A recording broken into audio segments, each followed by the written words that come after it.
to, there's an attorney that takes care of everything. Yeah, the trustee. It's a trustee.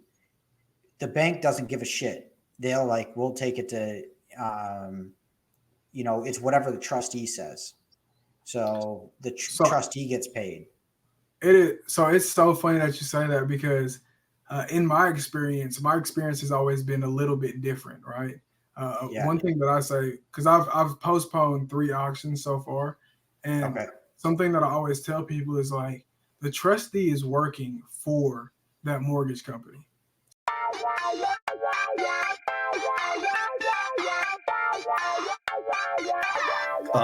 Section 8 clients. Do you get like a list of people? My name is Aline, and I just recently... Okay.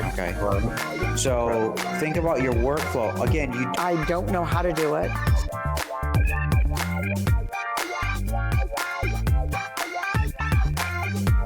I know how to do it, and I'm trying to instruct other people to do better in their business, but I also have to do better in my business.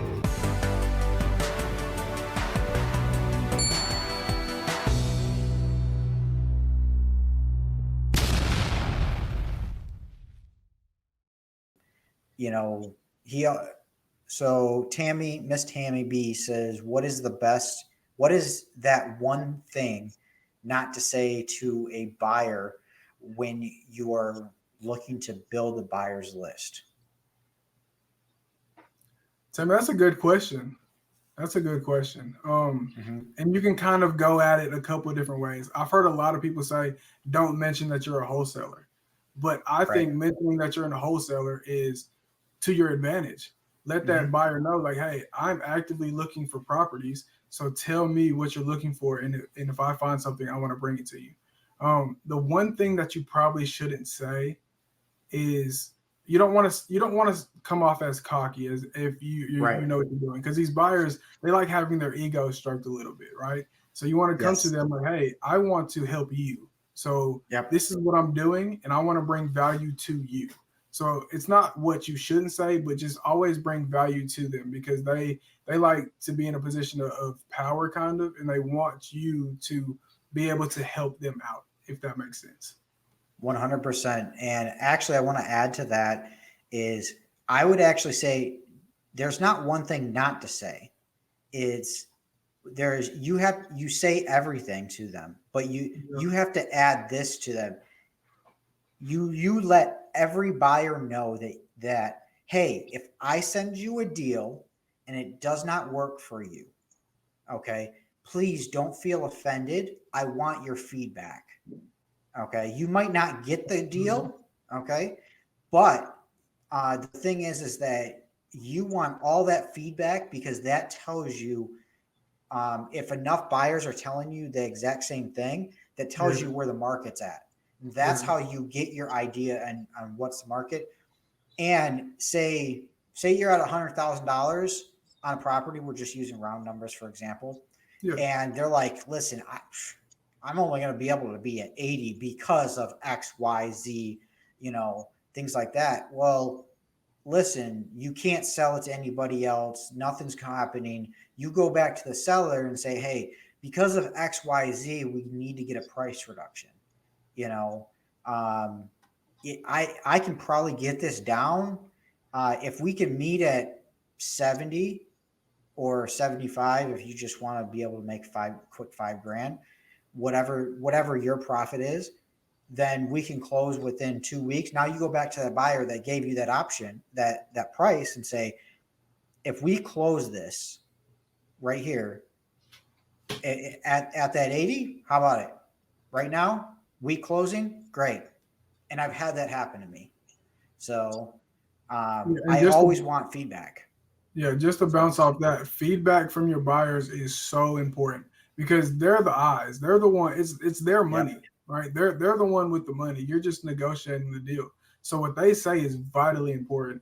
And also, one might give you feedback and say, hey, this doesn't work for me. I'm looking for this. But another person can say, oh, that's perfect. So now you know, okay, if I get a deal like this, I need to bring it to him. If I get a deal that fits his idea, his or her idea, I need to take it to him or her. So one of those things where that feedback is so important. No, 100%. I agree, and I think is what has made me successful in our Detroit market is telling all my buyers, because they're used to, and this is the worst thing a wholesaler can do, is when they get lowballed, they just scuff and okay, on to the next person. Yeah. And I've seen so many other wholesalers do that. They scuff, oh no, I can't do that, and on to the next. Well, what you need to be doing is asking them why they are that low. What's going on? Now, if they're sitting here telling me, what do you have it on your contract for? What do you want? What's your fee? What's this? You don't need to know my fee. I want to know what it works for you. Okay. You'll know it at closing. I don't really care about that. But what price does it make it work for you? Then I'll try to figure it out. Exactly. If I can get a price reduction, I will. But if I can't, great. Now I know where you're at on the next property and then the next one, So I've had that before where a buyer will just ghost me, and hey, what about that Farmington Hills property? And well, we're going to be really low, so we're going to pass. Okay, what is really low? Give me all the feedback. Yeah. They were 35 grand under what was asking. Great. I appreciate it. Thank you. Exactly. Now I know where you're at for the next one. That feedback is mightily, mightily important. Mightily. 100%.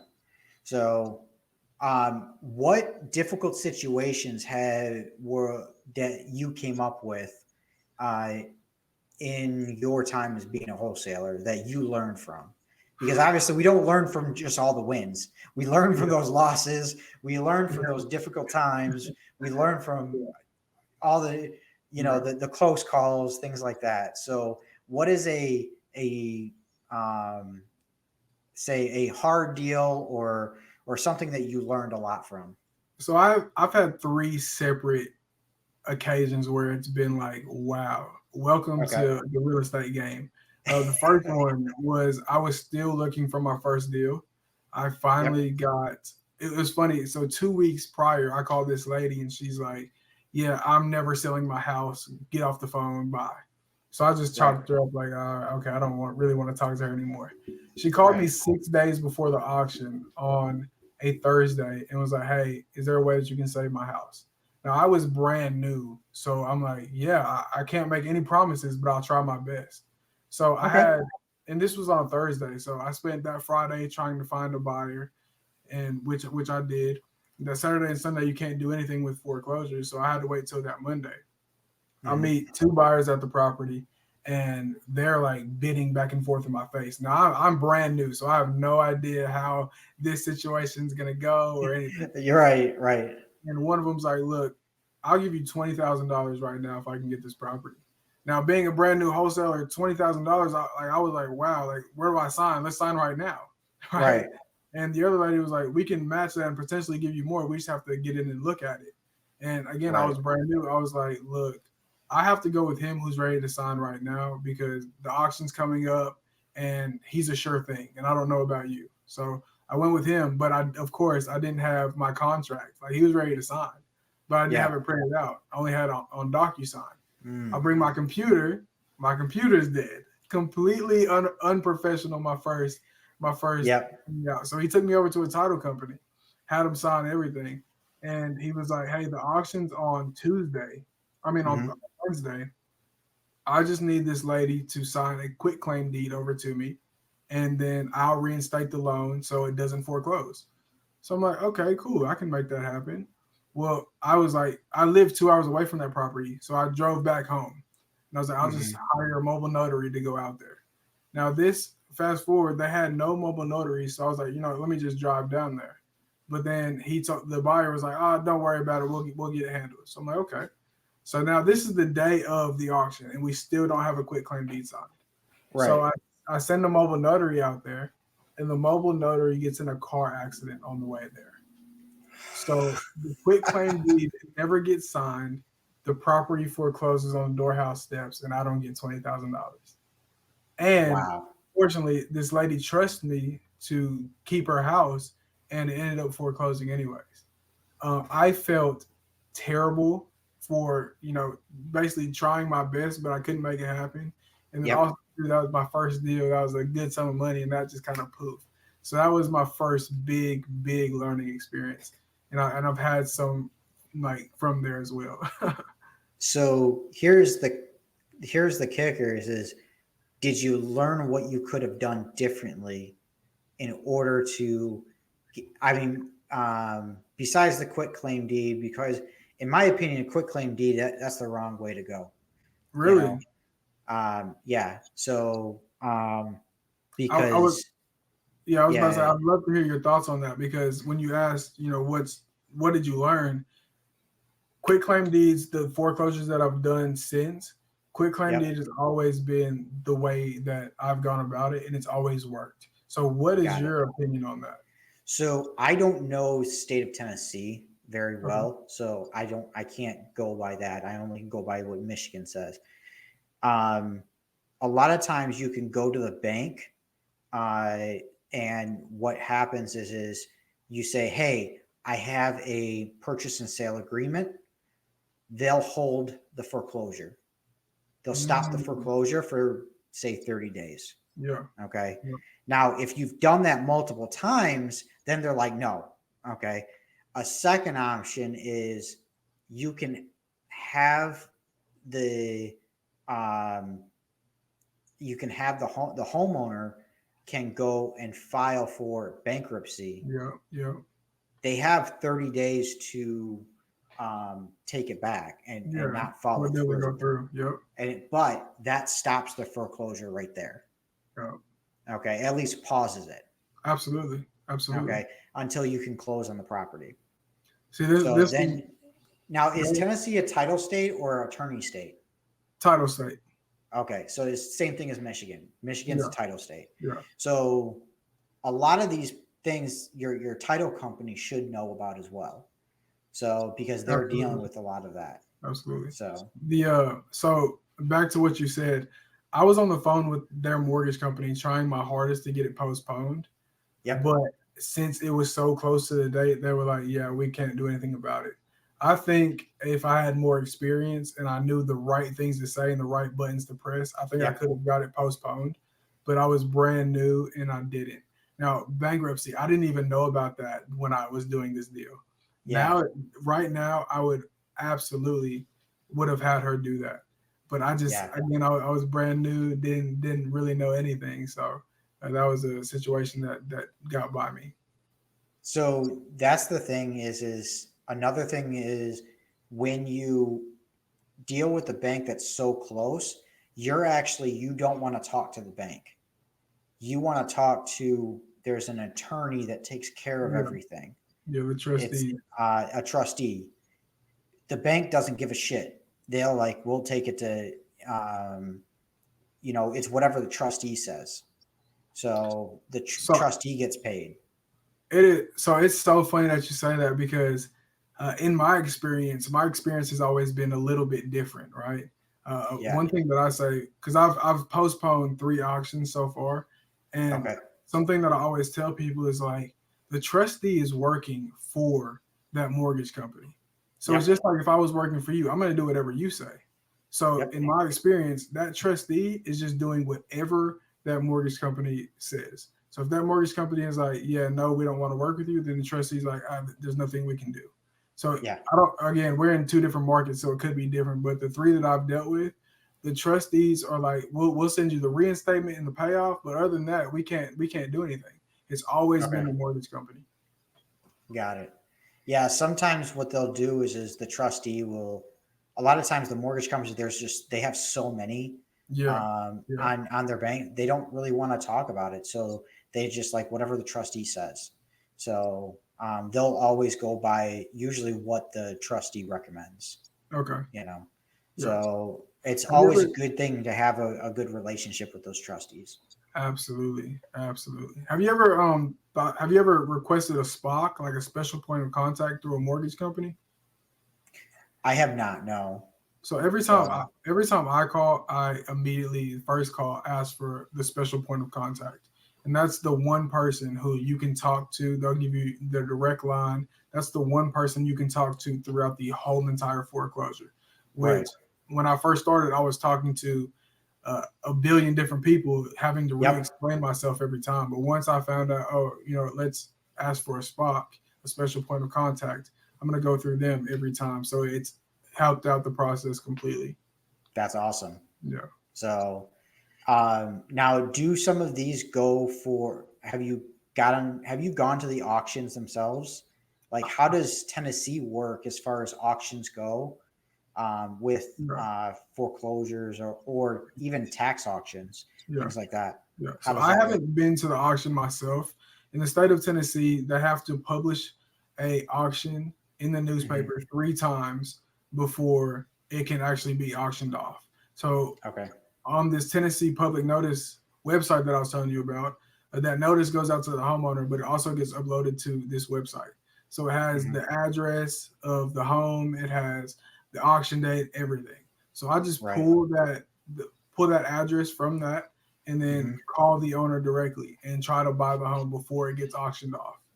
So that's my whole process. I don't go to the auction. I try to get the home before it gets auctioned off. So that's really cool. Now we also have tax auctions here. I mean, I know you have tax auctions there as well. Yeah. In a tax auction, you had, now this is not for foreclosures, it's just for tax auctions. But in tax auctions here, the seller or the homeowner actually has 6 months to redeem the property. Okay. So whatever the person purchased it with, they'll still have to pay that amount plus interest in order to purchase back.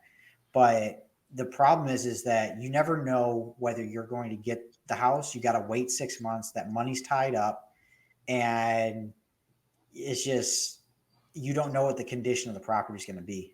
Really? So you can't see it before the tax auctions? No. Now you may even be able to drive by it, but who's to say after the 6 months it's still going to be like that? Exactly. Exactly. Because the thing is, now there are ways where you can, if they've abandoned the property, you can get that sped up. Okay. Yeah. But it's very hard to do all that. So people have to know exactly what they're doing. And so a lot of people go around and do exactly what you're doing and get, get them before they go to auction. Yeah. So, Miss Tammy B says, note to self, don't do tax auctions. Now, I will say they are great. Tax auctions are great to find leads and purchase them before they go to auction. Yeah. So that's a great thing to actually go after. It's a great list to go after. But it's crazy. Now the CEO said, "Wow, that's a crappy situation on the mobile notary. He's about to become a mobile notary. If I could sign for myself, that would be nice, but I'm sure it's not allowed." Yeah, I know it's not allowed. He also adds in that he'll be the signee, the witness, and the notary all in one. That alter egos. Unfortunately, that doesnn't work. That'd be nice though. It would be nice though. I'd be a mobile notary too, just to make sure I can sign all my stuff. Yeah. It's unfortunately it's unethical.